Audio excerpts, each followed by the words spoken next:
So, folks, I want to talk about something that affects all of us that use the internet. And that is that search engines and search algorithms have their own agenda. They're really not neutral. In fact, the way that they measure results and rank results is purely shaped by profit motives. In other words, they're trying to sell you advertising.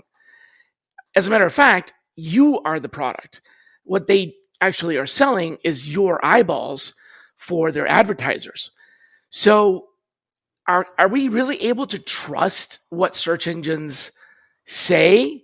How much of what we find is actually dictated by what a search engine wants us to see versus what actually exists? Let's talk about that.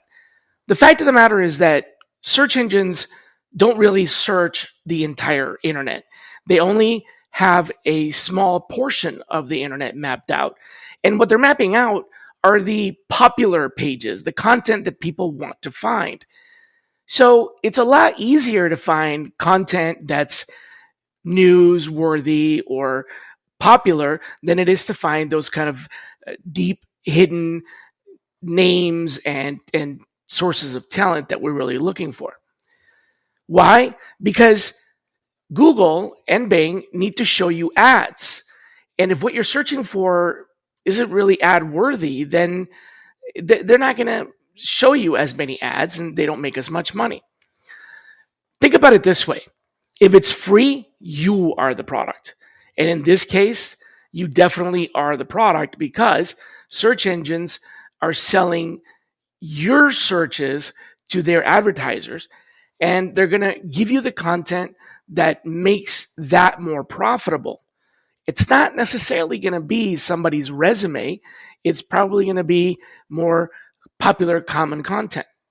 So there might be some walls that you don't see.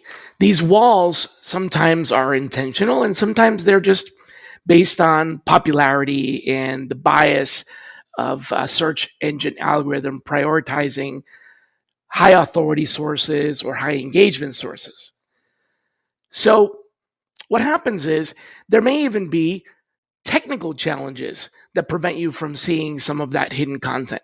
You see, a search engine can't click on things. It can't drop down menu choices or check boxes or type things into a search box.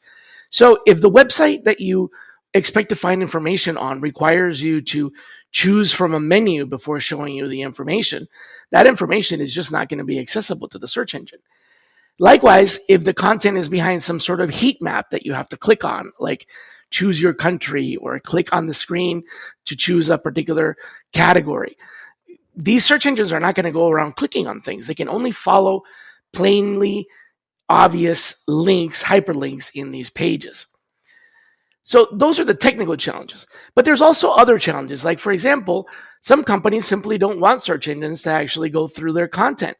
And they set up rules on their servers to specifically tell the search engine not to index their content. As in, kind of like, go away, Google. We don't want you to see this stuff.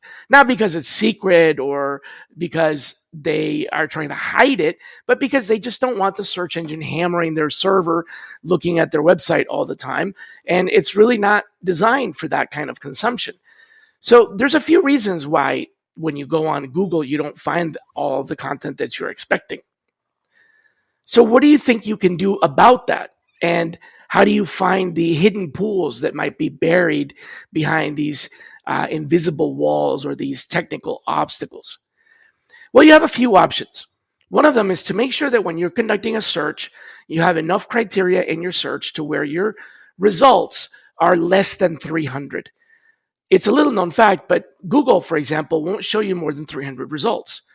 And that's essentially 30 pages of 10 results each. Come to think of it, a lot of people don't even go past the first or second page of results.